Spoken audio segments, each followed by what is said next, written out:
Today, we welcome a brave woman who endured heartbreak, faced divorce, and found strength when life tested her most. I truly appreciate this opportunity and this platform to speak honestly about my journey. We appreciate your courage. Please go ahead and start your story in your own words. I used to believe that some days were protected by fate itself, days that life simply wouldn't dare to touch. My daughter's graduation was one of those days, or so I thought. That morning, I stood in front of my bedroom mirror longer than usual, smoothing the wrinkles from my dress, adjusting the soft curls in my hair. I wasn't trying to look impressive. I just wanted to look like the woman who had made it. The woman who had survived 18 years of scraped knees, late night homework, silent tears behind closed doors, and still managed to raise a confident young woman ready to step into the world. My daughter, Emily, was graduating with honors. That fact alone felt like a victory. My husband, Mark, was unusually quiet as we got ready. He stood near the doorway, checking his phone repeatedly, slipping it into his pocket the moment I glanced his way. We had been married for 22 years, and I knew every version of his silence. There was the tired silence, the distracted silence, the angry silence. This one felt different. "You okay?" I asked gently, trying not to sound suspicious. "Yeah," he said too quickly. "Just a lot on my mind." I nodded and let it go. I didn't want tension on a day like this. Some conversations could wait. The drive to the school auditorium felt longer than usual. Emily sat in the back seat, adjusting her graduation cap, smiling at her reflection in the window. She looked so grown up, it made my chest ache. "I can't believe this is really happening," she said. "It feels unreal." "You earned every second of it," I told her, reaching back to squeeze her hand. Mark didn't say anything. He just stared at the road. The auditorium was packed. Proud parents filled the seats, holding bouquets, balloons, cameras poised and ready. The air buzzed with excitement. When Emily's row marched in, my heart swelled so fast I thought it might burst. There she was, my daughter, standing tall. When her name was called, I stood up, clapping harder than anyone around me. Tears streamed down my face, and I didn't bother wiping them away. This was the moment I had imagined for years. After the ceremony, families gathered outside for photos. Emily hugged us both, laughing, glowing with happiness. "Thank you," she whispered, "for everything." That was when Mark cleared his throat. "I need to say something," he announced. The tone of his voice made my stomach drop. It wasn't celebratory. It wasn't emotional. It was flat. I turned toward him, confused. "What is it?" He didn't look at me. Instead, he looked straight ahead and said, "I can't keep pretending anymore." People around us slowed, sensing something was off.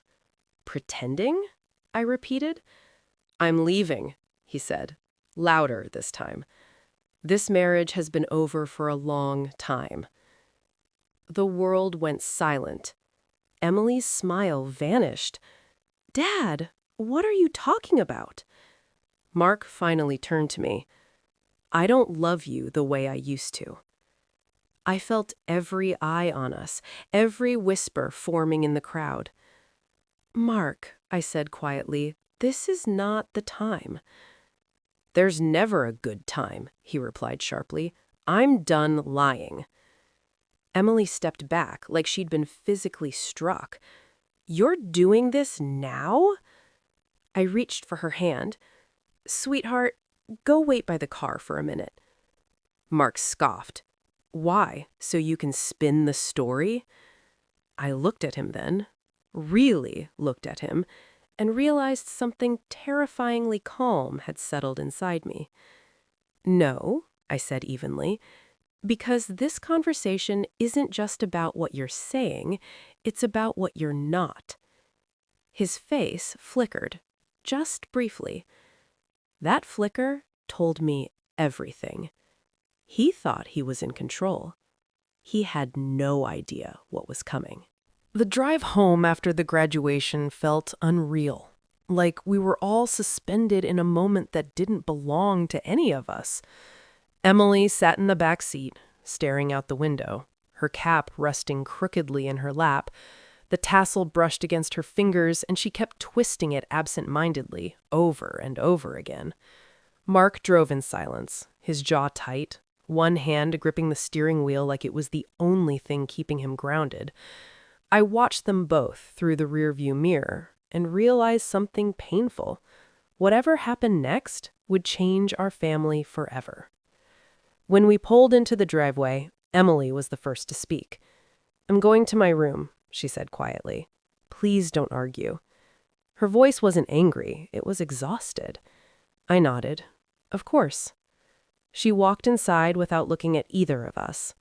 The door closed behind her with a soft click, and suddenly it was just Mark and me, standing in the kitchen where we had shared thousands of ordinary moments. Coffee on rushed mornings, late-night snacks, whispered conversations when the house was finally quiet. He leaned against the counter like someone who had already decided he didn't belong there anymore. "You embarrassed me today," I said calmly. He laughed, a sharp, humorless sound. "You're worried about embarrassment?" "I'm worried about our daughter," I replied. "You chose her graduation. That wasn't an accident." Mark crossed his arms. "I didn't want to fake happiness." "You didn't have to fake anything. You could have waited one more day." His eyes flicked away. That told me everything. Because when someone avoids eye contact, it usually means there's more they don't want you to see. That night, I lay awake listening to him breathe beside me, counting the seconds between each inhale. I realized I had been doing that a lot lately, monitoring his presence instead of feeling comforted by it. Around 2 a.m., his phone buzzed on the nightstand. He didn't stir. The screen lit up the darkness, and one word flashed across it. Claire. Just a name. No message preview, no explanation. My heart didn't race the way you'd expect. Instead, it slowed, became deliberate, focused. I didn't touch the phone that night. I turned away and stared at the ceiling, replaying every small moment I had dismissed over the past year. The business trips that lasted too long, the way he showered immediately after coming home late, the sudden interest in his appearance, the emotional distance he blamed on stress. By morning, I wasn't confused anymore. I was observant. Over the next few weeks, I said very little. I let Mark talk. I let him believe his version of events was settling quietly into place, that I was heartbroken, distracted, unsure. In reality, I was listening. I noticed how he took calls in the garage, how he angled his phone away from me, how his excuses became rehearsed. "You're being quiet," he said one evening. "I'm processing," I replied, truthfully, just not in the way he assumed. One afternoon, while he was in the shower, his phone buzzed again. This time, I picked it up. The password was still the same, our anniversary. The irony almost made me smile. The messages weren't dramatic, no declarations of love, no reckless promises, just familiarity. Did she say anything? Soon. I hate sneaking around. And then the one that made my hands go cold. She trusts you completely. I sat on the edge of the bed, phone heavy in my hands, feeling something inside me fracture, not loudly, not violently, but cleanly. Trust doesn't usually shatter, it erodes. I didn't confront him. Instead, I started documenting everything. Dates, times, screenshots, patterns. I consulted a lawyer under the guise of updating my will. I learned what silence could protect and what impatience could cost. I learned that sometimes the strongest position isn't confrontation, it's preparation. Mark grew bolder as my silence continued, more confident, more careless. That confidence would be his greatest mistake, because by the time he thought he was walking away cleanly, I already knew exactly where he was going and who was waiting for him. And I was done being surprised. There's a strange power that comes with knowing the truth while pretending you don't. Once I stopped asking Mark questions, everything became clearer. I wasn't distracted by his answers anymore. I watched his habits instead, his routines, the small inconsistencies he didn't bother correcting because he believed I was no longer paying attention. That's the thing about silence. It makes people careless. Mark started coming home later. Not dramatically late, just late enough to feel intentional. He claimed meetings ran long, deadlines piled up, traffic was bad. His excuses were ordinary, which made them believable to anyone who wanted to believe them. I didn't. I began keeping a private journal on my laptop, password protected and hidden inside an innocuous folder labeled Household Expenses. Every entry included dates, times, locations, and my observations. It felt cold at first, almost detached, but the more I wrote, the steadier I felt. This wasn't revenge, it was clarity. One Thursday evening, Mark told me he'd be working late again. Emily had gone out with friends, so the house was quiet. Around 8 p.m., something nudged at me, an instinct I'd learned not to ignore anymore. I grabbed my keys. I didn't follow him. I didn't need to. I already knew where he went on Thursdays. A small Italian restaurant downtown, tucked between a bookstore and a wine bar. He had mentioned it once months ago, casually, as if it meant nothing. I parked across the street and waited. It took less than 10 minutes. Mark walked in, relaxed, confident. A few moments later, a woman joined him. Claire.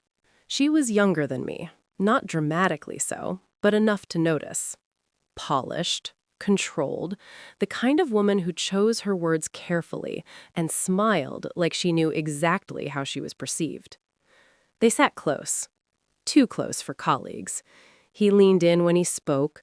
She touched his wrist when she laughed. I felt a familiar sting, but it passed quickly. What surprised me wasn't the pain. It was the calm.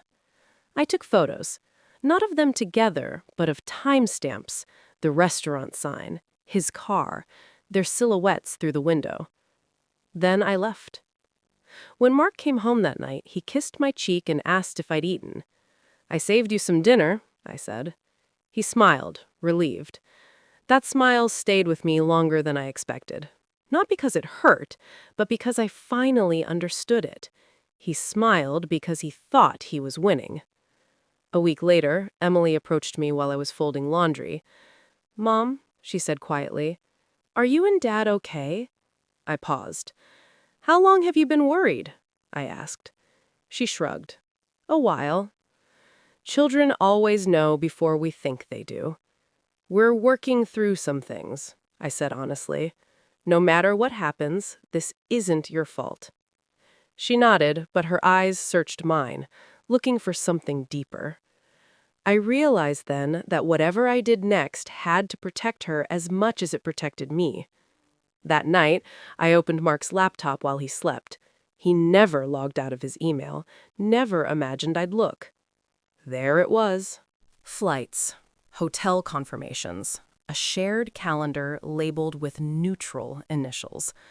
Plans not just to leave, but to start over. He wasn't just having an affair, he was planning an exit. The realization hit me harder than anything else had so far. Because affairs are messy, impulsive, fueled by fantasy. Planning is deliberate. Planning is a decision. The next morning, Mark told me he was thinking about taking space. I nodded, if that's what you need. His relief was instant. I scheduled another meeting with my lawyer.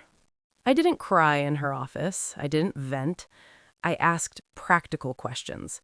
What happens if he leaves the state? How do we protect assets? What matters most if this becomes public? She looked at me carefully and said, "You're handling this very well." I smiled faintly. I've had time to prepare.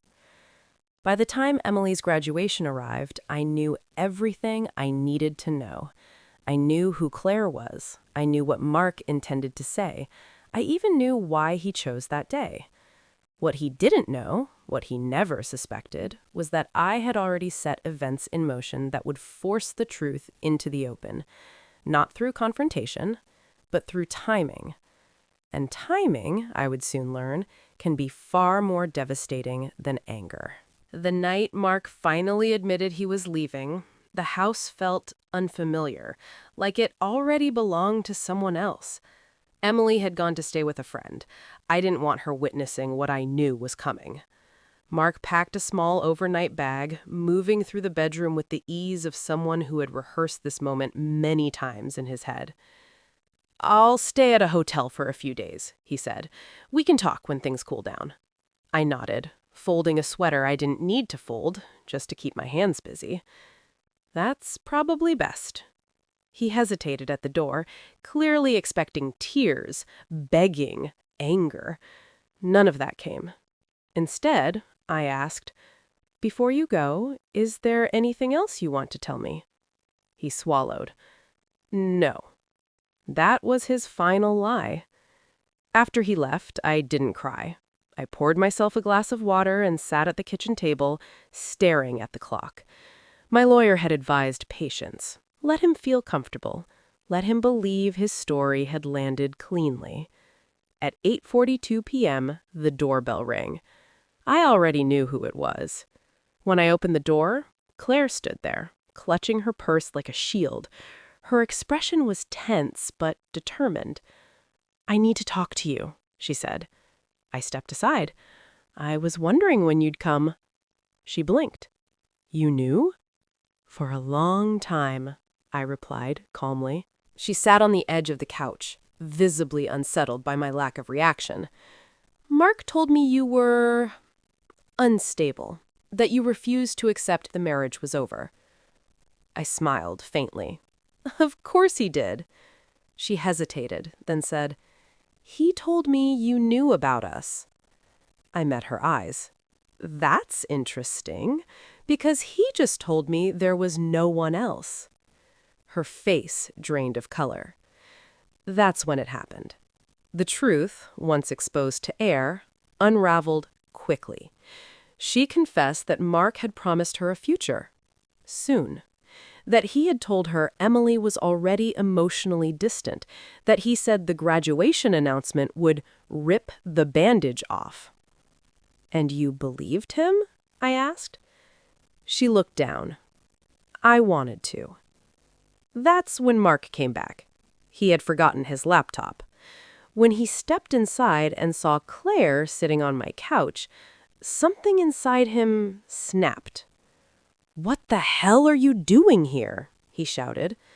Claire stood. "You told me she knew." He turned to me, panic flickering across his face. "Why would you invite her here?" "I didn't," I said. "She came on her own." He started yelling about boundaries, about betrayal, about how we were both conspiring against him. His voice rose, sharp and frantic, until it echoed through the house. And then Claire said the one thing he never expected her to say. "You promised me you'd leave her months ago." Mark froze. The screaming stopped. I folded my arms. "Did you tell her about the money?" His eyes widened. Claire looked between us. "What money?" I stood and opened a folder I had placed neatly on the counter earlier that evening. "Mark has been moving funds," I said evenly. "Joint savings. Slowly, carefully. planning a clean exit. Claire staggered back, realization dawning. You told me you were starting from scratch. He screamed then, not at me, but at her. Accusations flew, blame bounced between us like a live wire. And for the first time, I saw him clearly. Not as my husband, but as a man cornered by his own lies. When Claire finally left, she didn't look back. Mark slumped into a chair, breathing heavily. You planned this. Yes, I said simply. For how long? Long enough. He stared at me, fear replacing anger. You're trying to ruin me. I shook my head. No, I'm letting you be exactly who you are. That night, Mark didn't sleep in the house, and by morning, the illusion he had built so carefully was already collapsing. The morning after everything unraveled, the house felt hollow. Not empty, hollow. Like the walls had absorbed years of voices and laughter and were now quietly exhaling what was left. I woke early and made coffee out of habit, even though I had no appetite. Mark hadn't come back. His side of the bed was untouched, cold, as if it had already forgotten him. Around 10 o'clock, Emily returned home. She stepped inside slowly, her eyes scanning the living room, the kitchen, the quiet corners where tension still lingered. She set her bag down and looked at me carefully. He didn't come back, did he? I shook my head. No. She nodded once and sat at the table. For a long moment, neither of us spoke. I waited. I had learned that silence, when offered gently, invites honesty. Finally, she said, I heard some of it last night. My chest tightened. How much? Enough, she replied. I wasn't asleep when Dad left, and I saw the woman. I sat across from her, choosing my words with care. You shouldn't have had to see any of that. She met my eyes, and there was something there I hadn't seen before. Clarity mixed with disappointment. I think I always knew, she said quietly. Not about her, about him. I stayed silent. He stopped asking me real questions years ago, she continued. Stopped showing up the way you did. I just didn't think he'd do this. Her voice cracked, and she looked away. That's on him, I said gently. Not you. She nodded, then surprised me by saying, I don't want him to pretend anymore. I looked at her sharply. What do you mean? I don't want him to come back and act like nothing happened, she said. I'd rather have the truth than a fake version of him. In that moment, I realized something painful and powerful. My daughter was already further along in her emotional understanding than I had been at her age. She reached for my hand. Are you okay? I smiled softly. I will be. That afternoon, Mark called. I didn't answer. He texted instead. We need to talk. I made mistakes, but this doesn't have to be ugly. Emily saw the message light up on my phone. Don't answer, she said firmly. I wasn't going to. For the first time since this began, I felt something close to peace. Over the next few weeks, the truth spread. Quietly, then loudly. Friends reached out. Some offered support. Some offered excuses for him. I accepted neither. Mark moved out officially. Lawyers got involved. Papers were signed. He tried, more than once, to speak to Emily alone. She refused. I'm not ready, she told him, and pushing won't help. That boundary angered him more than any legal document ever could. One evening, after a particularly tense exchange over custody schedules and finances, he snapped. You turned her against me, he accused. I didn't raise my voice. You did that the day you chose yourself over her. That silence on the other end of the line lasted a long time. Months passed. Life settled into something new. Not easy, not perfect, but honest. Emily started college in the fall. I helped her move into her dorm, watching her claim a new space in the world with confidence and caution. Before I left, she hugged me tightly. "You're stronger than you think," she whispered. I smiled. "So are you." Mark sent flowers on her birthday. She didn't respond. And slowly, without realizing it at first, I began to breathe again. But the story wasn't finished, because just when I thought the consequences had landed exactly where they should, Mark called again. And this time, his voice wasn't confident. It was desperate. Mark called late at night, the way people do when they've run out of options. I almost didn't answer. The number flashed on my screen, familiar and unwelcome, like a ghost that didn't realize it no longer belonged. I stared at it for a full 10 seconds before pressing accept. "Hello?" I said evenly. His voice cracked immediately. "I need to talk to you." I closed my eyes. "About what?" "Everything," he said. "I messed up. I know that now." I didn't respond right away. Silence has a way of making people reveal more than words ever could. "I lost my job," he added quickly, filling the space. "There was an internal review. Someone filed a complaint. HR got involved."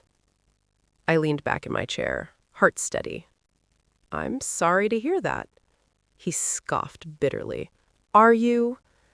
"I'm acknowledging it," I replied. "Those aren't the same thing." He sighed. "Claire reported it. The relationship, the money transfers, everything." There it was. The consequence he never accounted for. Accountability from someone he assumed would protect him. They said I violated company policy, ethics, abuse of position. I waited. "I might lose my license," he said quietly, "and I don't know what to do." I thought of the night he screamed in our living room, of the confidence with which he announced his departure at our daughter's graduation, of how certain he'd been that everything would fall neatly into place. "What are you asking me for?" I asked. "I need help," he said. "I need time. I need—" "No," I interrupted gently. "You need to face the consequences of your choices."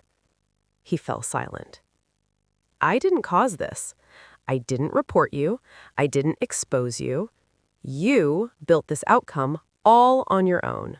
His voice hardened. "So that's it? You're just going to watch me fall?" I thought of Emily, of her steady voice, of her refusal to accept a fake version of her father. "I'm not watching," I said. "I'm living my life." He laughed bitterly. "You're enjoying this." "I'm surviving it," I corrected. A week later, the divorce was finalized. No dramatic courtroom scenes, no public spectacle, just signatures and quiet finality. He lost more than he expected, financially, professionally, socially. Friends distanced themselves, invitations stopped coming. The life he'd imagined rebuilding never materialized. And then, one afternoon, Emily called me. "Dad reached out," she said. My chest tightened. "How are you feeling about that?" "I met him for coffee," she said. "I needed to see him as he is now, not as who I hoped he'd be." I held my breath. "He apologized," she continued. "Not for everything, but for enough." "And?" She paused. "I told him I'm open to rebuilding something slowly, on my terms." I exhaled. "That took courage," I said. "I learned it from you," she replied. After we hung up, I sat quietly, letting the weight of the past years settle. I realized something important then. Healing doesn't mean erasing someone from your life. It means redefining their place in it. Mark called again a month later. "I heard Emily met with you," he said. "Yes," I replied. "I don't deserve that," he admitted. "No," I agreed. "But she deserves honesty. That's different." He was quiet for a long time. "I wish I'd listened sooner," he said. "So do I replied, and meant it. because if he had listened, I might never have discovered the strength that carried me through the worst betrayal of my life. And that strength would soon be tested one final time, in a way none of us saw coming. It had been nearly a year since Emily's graduation, and life had begun to settle into a rhythm that was quiet, but healing. Mark had moved out of state, Claire had disappeared from both our lives, and Emily and I had reclaimed the small freedoms that come after surviving a storm. I thought I had seen the full extent of his choices, the consequences, and the fallout. I thought I knew the story. I was wrong. It started with a knock at the door one evening. I wasn't expecting anyone. Emily was out with friends, and the house was empty except for the cat curled in the sunlight on the couch. When I opened it, my lawyer stood there. Her expression was serious. A file rested in her hand, heavy and significant. "Something's come up," she said quietly. "You need to see this." I followed her to the living room and took the file. My hands were steady, but my heart raced. Inside were documents I had never anticipated: financial records, email correspondence, and legal notices from Mark's former company. Apparently, Mark had not only mismanaged company funds, but had been secretly funneling them into offshore accounts with Claire's knowledge. Worse, there were emails showing that he had planned to cut me out entirely, transferring assets and control of our shared investments before finalizing the divorce. The magnitude of what I was holding made me dizzy. For months, I had believed that he had lost everything, that justice had quietly unfolded without me needing to interfere. But now, the truth was glaring. He had underestimated me, underestimated Emily, and underestimated what careful observation and preparation could accomplish. The next day, I met with my lawyer to discuss the next steps. We realized that while Mark had made extensive plans, he had left small, critical gaps that could not protect him legally.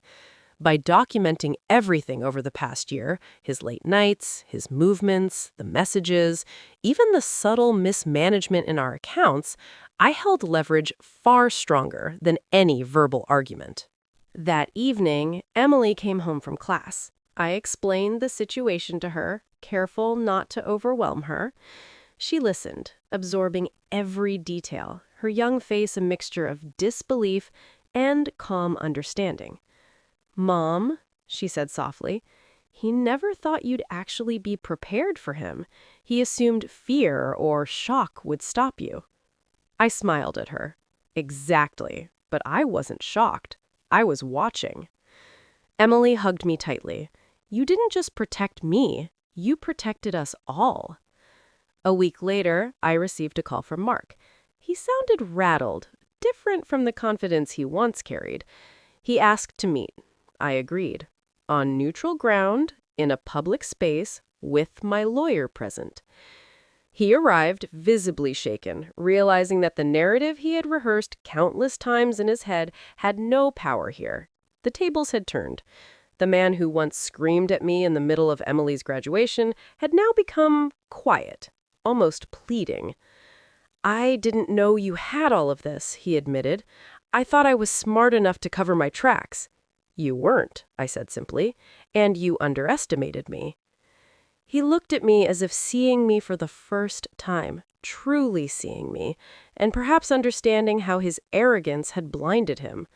Claire's involvement, the offshore accounts, the deceit, it was all part of a story he thought only he could write.